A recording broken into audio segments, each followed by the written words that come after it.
अध्यक्ष अजितदादा पवार, आपल्या सर्वांचे नेते आणि लाडके खासदार महाराष्ट्र प्रदेश काँग्रेसचे अध्यक्ष सुनीलजी तटकरे साहेब, आपल्या आमदार आणि महिला बालकल्याण मंत्री आदित्यताई तटकरे,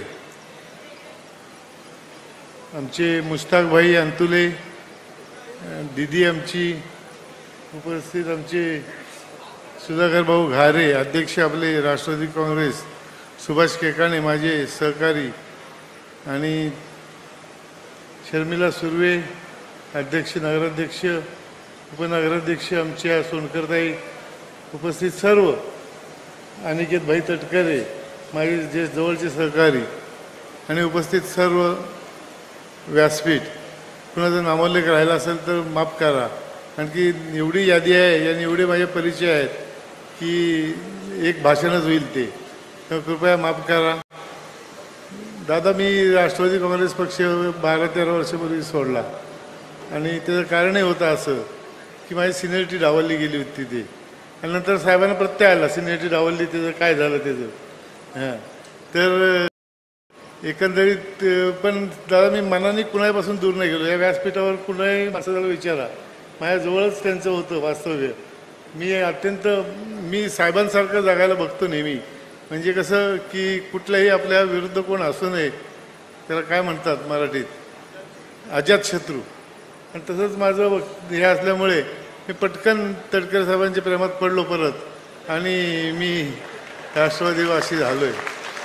साहेब, तटकरे साहेबांचं सांगायचं आहे असं, मी प्रथम आता तटकरे साहेबांना सांगायचं अशोकदादा साबळे यांना नमन करतो, माझे मित्र माणिक जगताप यांना नमन करतो, ज्यांनी मला मार्ग दाखवला, ते ज्यांनी दाखवलेल्या मार्गावर आम्ही मार्गक्रमण करतोय ते अशोकदादा साबळे, आणि ज्यांनी मला जगण्याची कला शिकवली ते मित्र माणिक जगताप, या दोघांच्या यांना वंदन करतो. पहिलं मी तटकरे साहेबांबद्दल 2 मिनिटं सांगतो.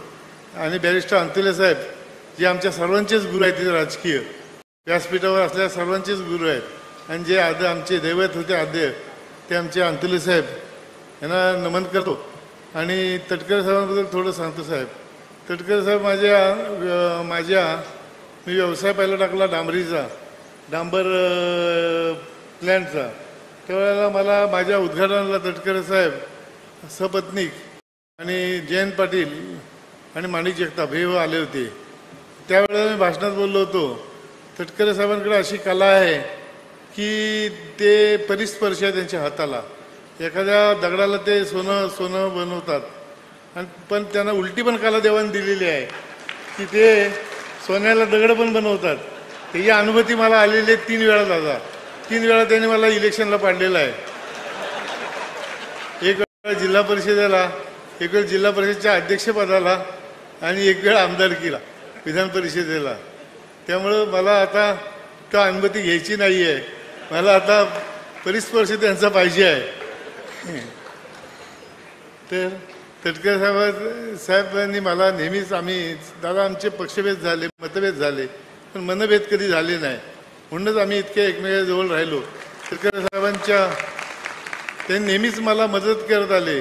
ते उदाहरण सांगायचं झालं, दादा मला कोविड झालं होतं आणि फार म्हणजे अंतिम स्टेज होतो मी, आणि मला हॉस्पिटल मिळत नव्हतं. दादा माझ्याबरोबर मी शिवसेनेत होतो तेव्हा शिवसेनेच्या अनेक मंत्र्यांनी प्रयत्न केले किंवा ह्याला हॉस्पिटल द्या, पण त्या मला उभं पण करत नव्हतं हॉस्पिटलमध्ये, अक्षरशः उभं करत नव्हतं, बाहेर हाकललं त्यांनी.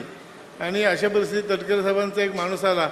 तटकरे साहेबांनी फोन केला, निघालो गाडीतनं. साहेब मी असं कोविडने हे पडलं. बोलला, अरे काय बोलतोस काय? मग त्यांनी त्या माणसाला सांगितलं की राजूला लगेच ॲडमिट, राजू काही करून हे. त्यावेळेला मी विरोधक होतो तटकरे साहेबांचा, हे लक्षात घ्या. की तरीसुद्धा तटकरे साहेबांनी एवढं आमचं प्रेम, आमचं जे धागे हे जुळलेले होते. त्यामुळे मी जिवंत आज आहे तर त्यांच्यामुळे आहे, हे मी प्रामाणिकपणे सर्वांसमोर सांगू इच्छितो. तर तटकरे साहेबांनी नेहमीच मला मदत केली. साहेब दादा, की त्यांनी मला ती शाळेची आमची जागा होती ती 12 वर्ष चाललं. कॉलेजला आपण जिथं उद्घाटन केलं ते आपले पवारसाहेब असताना अर्ज दिला, आणि 12 वर्षांनी म्हणजे सरकारी काम 12 महिन्यात 12 वर्ष थांब, तसं झालं. नारायण राणे साहेब असताना तटकरे साहेबांनी ती आम्हाला जागा मिळवून दिली. त्यामुळे आम्ही त्या ठिकाणी एका कॅम्पसमध्ये 7 कॉलेज आम्ही चालवतात तिथं. आणि आता आमची कपॅसिटी संपलेली आहे दादा. कारण की आता आपल्याला नवीन नियम आलेले आहेत, नवीन सगळे हे आहेत की प्रत्येक शाळेला तुम्हाला 1.5 एकर जागा लागते प्रत्येक नवीन युनिटला. आणि आमच्या डोक्यात बरेच काय इथं करायचं आहे. आमच्या डोक्यात इथं फिजिओथेरपीचं कॉलेज काढायचं आहे. आमच्या डोक्यात BHMS BAMS आम्ही, कारण की आम्ही मेडिकल MBBS काही काढू शकत नाही, एवढी आमची ऐपत नाही आहे, अवकात पण नाही आहे. पण आम्ही BHMS BAMS हे कॉलेज मला, आणि आम्हाला सर्वात माझं शेवटचं आणि अंतिम माझं ध्येय आहे की मला इथं माणगावमध्ये एक मल्टीस्पेशलिस्ट हॉस्पिटल काढायचं आहे. आम्हाला सर डॉक्टर दादा इथं अटॅकाला इंजेक्शन देतात आणि डॉक्टर पाठवतात आम्हाला मुंबईला. जगलं तर जगला, तिथं मध्ये कुठे गचकलं तर काही सांगता येत नाही, रस्ते त्यात. तर आम्हाला मारायचं इथंच आहे, म्हणून आम्हाला इथंच हॉस्पिटल चांगलं काढायचं आहे. आमची इच्छा ती आहे, अंतिम इच्छा आहे ती माझी. काय माझं वय वर्ष 60 झालं दादा आता. 60त आता पुढं काय माझं आता फार काय माझं काय कार्य करण्याचं हे राहिलेलं वेळ नाही आहे, उमेद राहिलेली नाही आहे. तरी माझं ती शेवटची एक इच्छा आहे, त्यासाठी आपण आशीर्वाद द्यावे आणि सहकार्य करावं. आहेतच तटकरे साहेब असल्यानंतर काय आम्हाला कमी पडेल असं वाटत नाही आहे. आपण मगाशी सांगितलं 3,500 कोटीचा निधी जर एका स्मारकाला देऊ शकतात, तर आम्हाला काय 5-50 कोटीचा निधी काय आम्हाला हॉस्पिटलसाठी द्यायला काय त्यांना काही जड नाही आहे. तिसरी दादा, मी आज आपल्या पक्षामध्ये प्रवेश करते. त्यामध्ये प्रवेश करण्याचं कारणही लोकांना कळलं पाहिजे. कारण की लोक बोलते आता शिवसेनेत होता, अचानकपणे तू आजच्या इकडं काय याला शिवसेनेत मोठं पद दिलं होतं, मला प्रवक्ता पद दिलं होतं. जे 11 का 14 प्रवक्ते त्यातला मी एक होतो.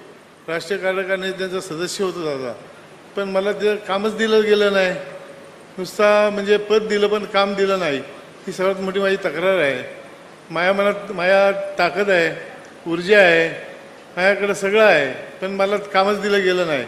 दुसरी गोष्ट दादा, मी 20 वर्ष जिल्हा परिषदेमध्ये सदस्य होतो. तटकरे साहेबांनी मी एका वेळा आम्ही 92ला निवडून आलो, सोबत निवडून आलो.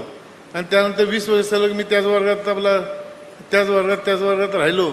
ठीक आहे, माझी काय हरकत नाही त्या गोष्टीला. अभ्यास आता प्रशासनावर अनुभव झालेला आहे मला.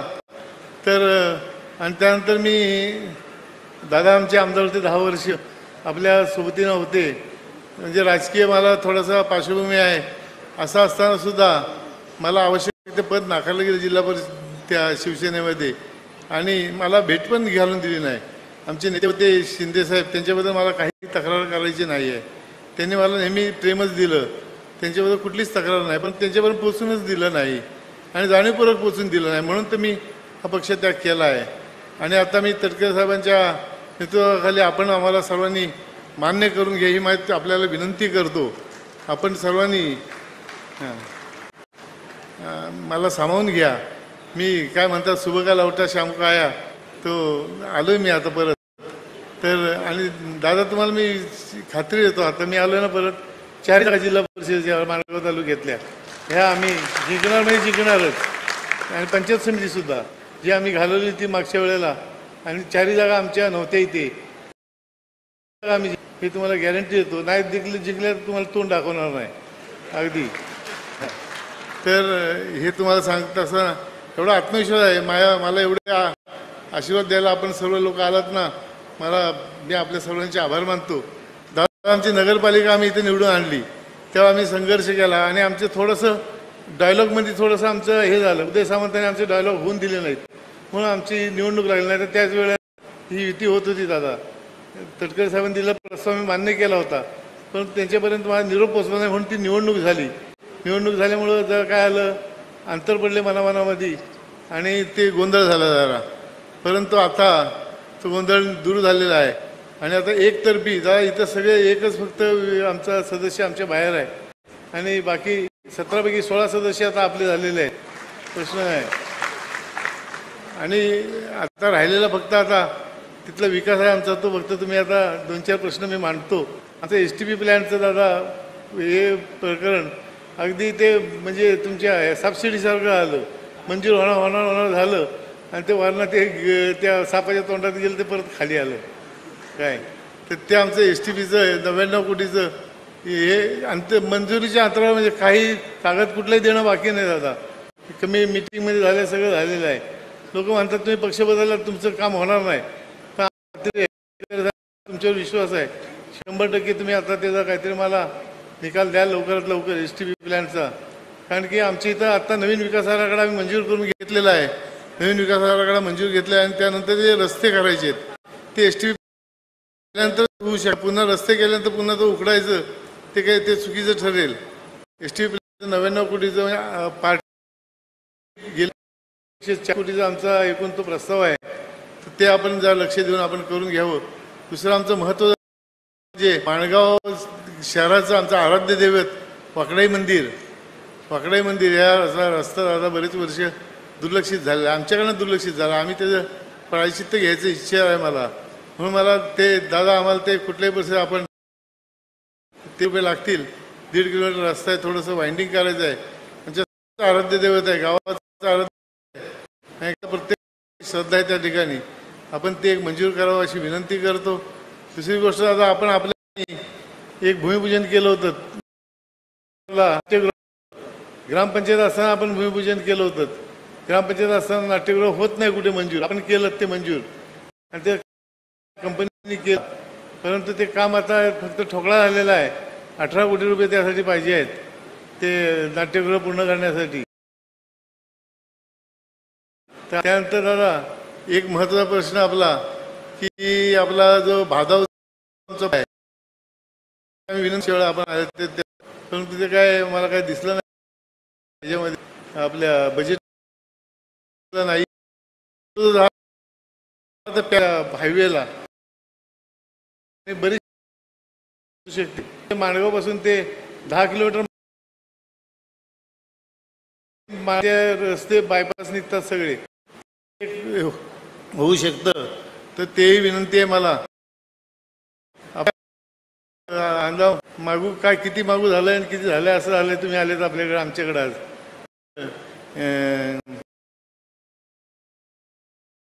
ते मंजूर केलेली कामं आहेत दादा, त्याचा पाठपुरावा व्यवस्थित होणार काय.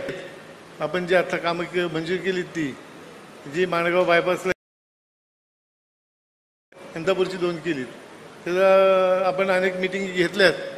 आणि महत्त्व सर्वात नाही दादा जी आपण विनंती केली होती, आपण आले होते त्या इकडे आनंद भवनला आमच्या बंधूच्या हॉटेलला, आणि त्या ठिकाणी आपली जी मिटिंग झाली ती त्यामध्ये आपण सांगितलं होतं की जेव्हा ते कमिटीची निर्णय असा आहे तर निर्णयच दादा आम्हाला मान्य नाही आहे.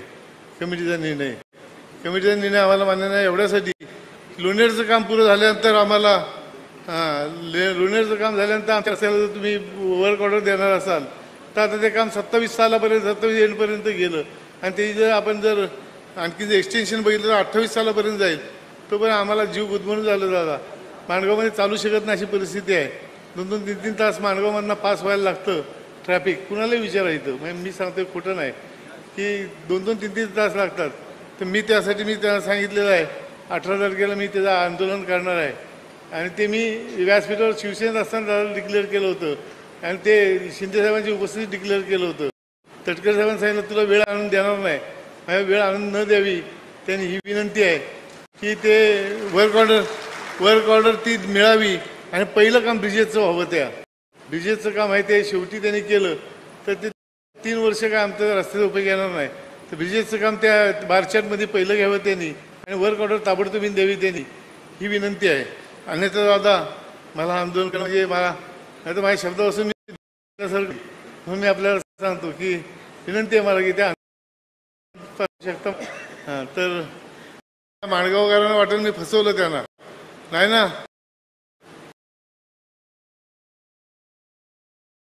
माणगावची आहे महाडला अख्खा महाड शहर अख्खं पाण्याखाली गेलं तेव्हा ते 1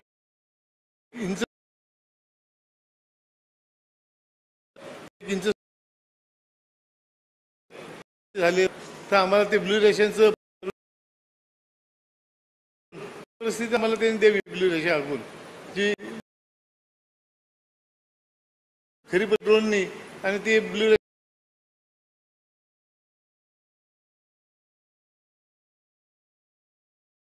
आहे